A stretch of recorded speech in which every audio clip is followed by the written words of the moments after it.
ठीक। नमस्कार बच्चों, मैं प्रोफेसर अश्विनी कुमार, बीएड शिक्षक प्रशिक्षण महाविद्यालय दियावानी बिहार शरीफ।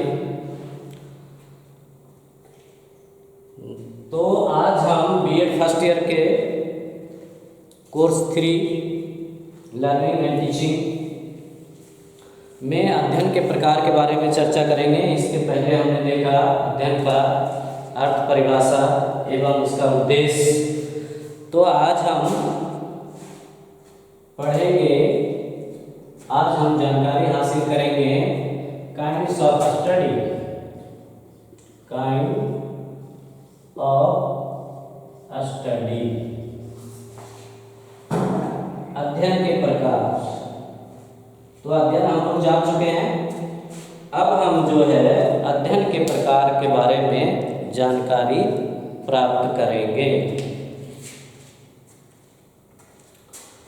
तो ये हम जो है ली के अनुसार, ली जो परिभाषा दिए थे पिछले, ली के अनुसार है, ली के अनुसार ये क्या है,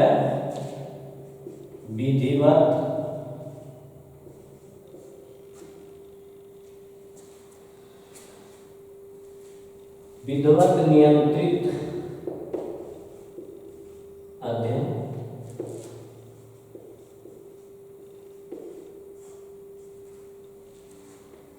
दूसरा स्वतंत्र अध्ययन,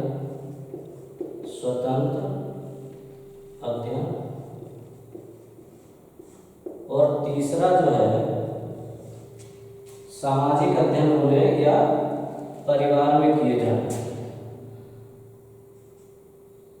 परिवार में किए जाने वाला अध्ययन। तो ये मुख्य रूप से जो है ली ने 3 प्रकार के जो है चीजों को बताया है। ये होता है, ये विधिवत नियंत्रित अध्ययन जो होता है ये विद्यालय में होता है, विद्यालय में किया जाने वाला ये अध्ययन है जो विधिवत नियंत्रित अध्ययन होता है। इसको जो है औपचारिक शिक्षा भी बोलते हैं, औपचारिक शिक्षा। औपचारिक शिक्षा, औपचारिक मतलब इसमें आप जो है इसमें समय, आपका जो है जगह, आपके वो टीचर, आपके वो पाठ्यक्रम सभी क्या होते हैं, निश्चित होते हैं। और ये स्टडी आपका होता है विद्यालय या महाविद्यालय में होता है। अब इसमें क्या है कि ये जो अध्ययन होता है, ये अध्ययन में क्या क्या चीज करते हैं। तो इस अध्ययन में क्या होता है कि प्रभावशाली विधियों का प्रयोग किया जाता है, प्रभावशाली विधियों का प्रयोग किया जाता है। इसमें जो शिक्षक होते हैं, वो शिक्षक पढ़ाने वाले, वो इस चीज को जानते हैं कि जो भी टॉपिक है उस टॉपिक को किस रूप में बताया जाए जिससे कि बच्चे जो है बहुत आसान तरीके से सीख जाए। तो ये प्रभावशाली सब टॉपिक के लिए क्या होता है, अलग अलग विधि होता है, अलग अलग तरीके से पढ़ाया जाता है। तब क्या है, बच्चे उस चीज को आसानी से ग्रहण कर जाते हैं। कोई ऐसे चीज है जिसमें कि ये आपको जानकारी, जो हमारा ज्ञान इंद्रियां है, 5 ज्ञान इंद्रियां हैं, और ये ज्ञान इंद्रियां से जब हम किसी चीज का अध्ययन करते हैं, ज्ञान हासिल करते हैं, तो वो आपका सबसे सफल ज्ञान। दूसरा पॉइंट हम लेते हैं कि जो कमी या कठिनाई है उसका क्या करना है, आपको पता लगाना कि बच्चे जो है इसमें ये विधिवत नियंत्रित अध्ययन जो है ये मंदबुद्धि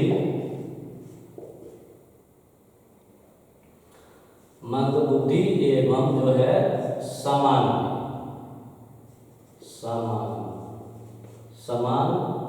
छात्र के लिए ये उपयोग किया जाता है।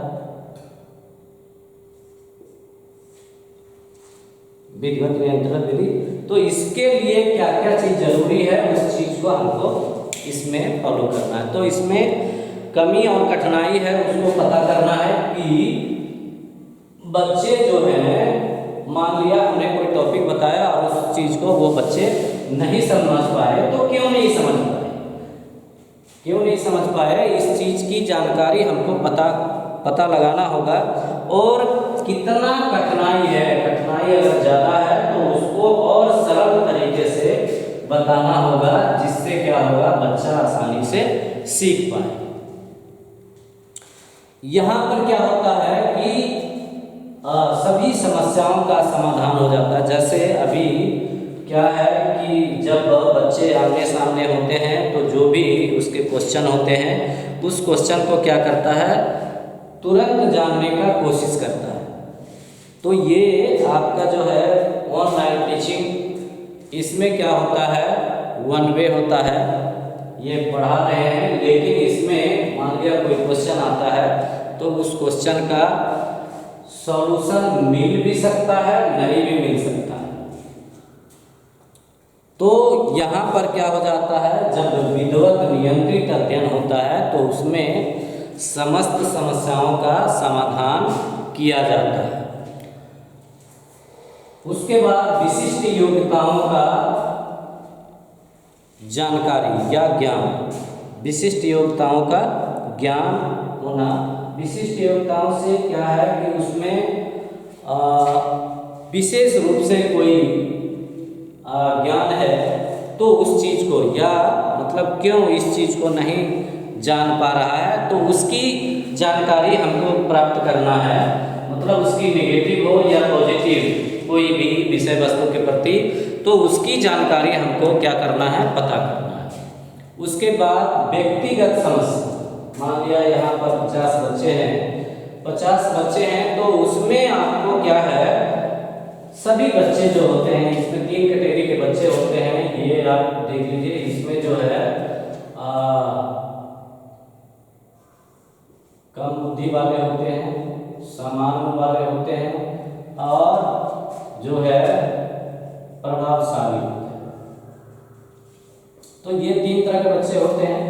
ये जो है 60 से 80 होते हैं, ये 10 से 20% और ये 10 से 20%। तो ये जो है इस तरह से बच्चे होते हैं। मैक्सिमम बच्चे आपके क्या होते हैं, समान बच्चे होते हैं जो समान तरीके से समझ सकते हैं।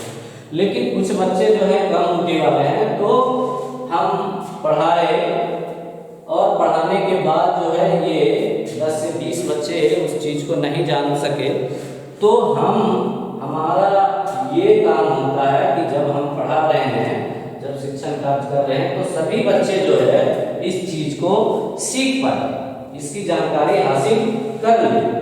तो ये जो बच्चे हैं इनकी कठिनाई, इनकी जो परेशानी है, व्यक्तिगत रूप से अगर हम जानकारी हासिल कर लें और उनका समस्या है उसका समाधान कर लें तो ये भी अच्छे हो सकते हैं। क्योंकि सभी बच्चे में ये क्षमता होता है कि बच्चा जो है फर्स्ट क्लास कर सकता है, 60% नंबर ला सकते हैं।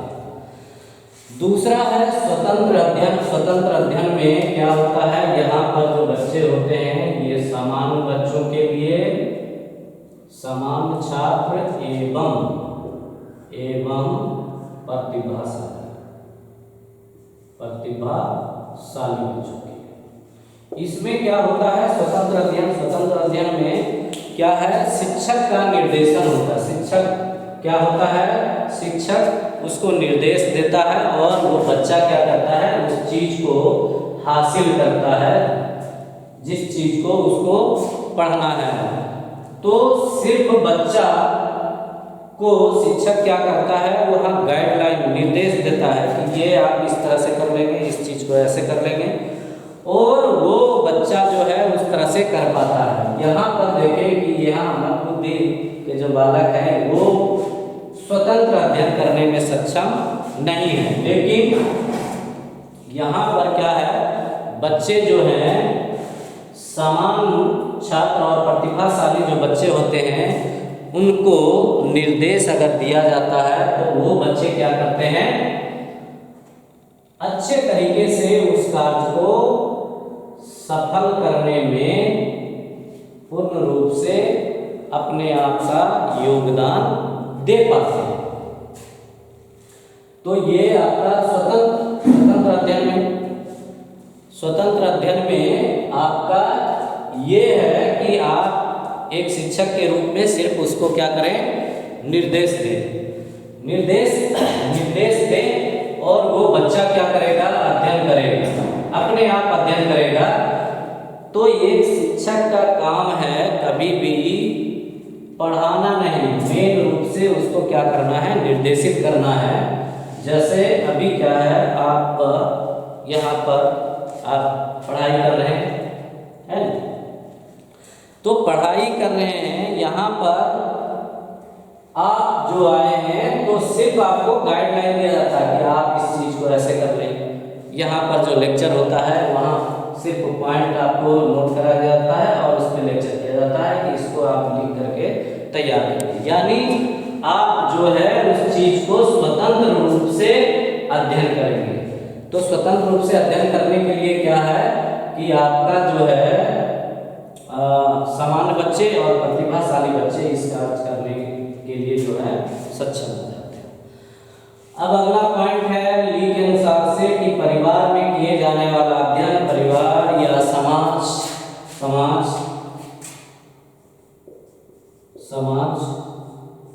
तो ये समाज में किए जाने वाला जो अध्ययन है, जो सामाजिक कार्य होते हैं, ये आपका जो है स्वतंत्र अध्ययन, ये आपका जो है औपचारिक होता है,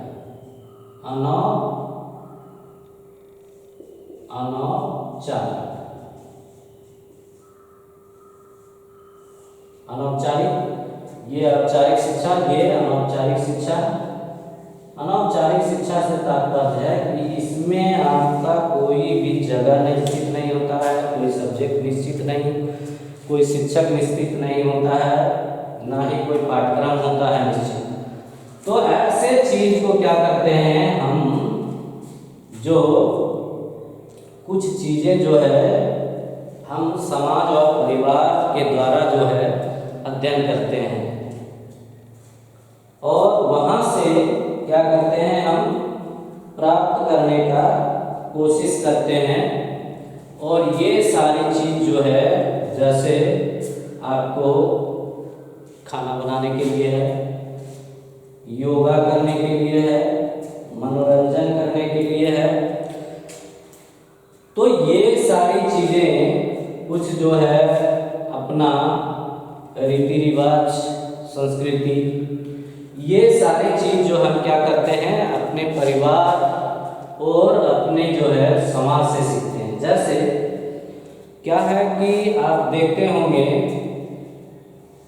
कि कोई बच्चे का जो है संस्कार क्या होता है, कहीं से खरीदा नहीं जाता। संस्कार जो है विकसित किया जाता है, वो भी कहाँ से, परिवार और समाज के द्वारा ही विकसित किया जाता है। आप देखते होंगे कि कोई बच्चा जो है, कोई गेस्ट आने के बाद पैर छू करके प्रणाम करता है और कोई बच्चा जो है कुछ ना ही नमस्कार, ना ही पैर छूना, ना ही कुछ जो है वो बोल पाते हैं। तो ये कैसे डेवलप हुआ, ये जो है अपने परिवार में जो बड़े लोग होते हैं वो जब कोई गेस्ट आते हैं, कोई उनके रिश्तेदार आते हैं, तो वो पैर जब छू करके उनको प्रणाम करते हैं, तो उसी चीज़ को क्या करता है बच्चा अडॉप्ट करता है, उसी चीज़ को वो सीख पाता है। तो ये जो है ये चीज़ें, ये आपका जो है अनौपचारिक शिक्षा ही मेन शिक्षा होता है।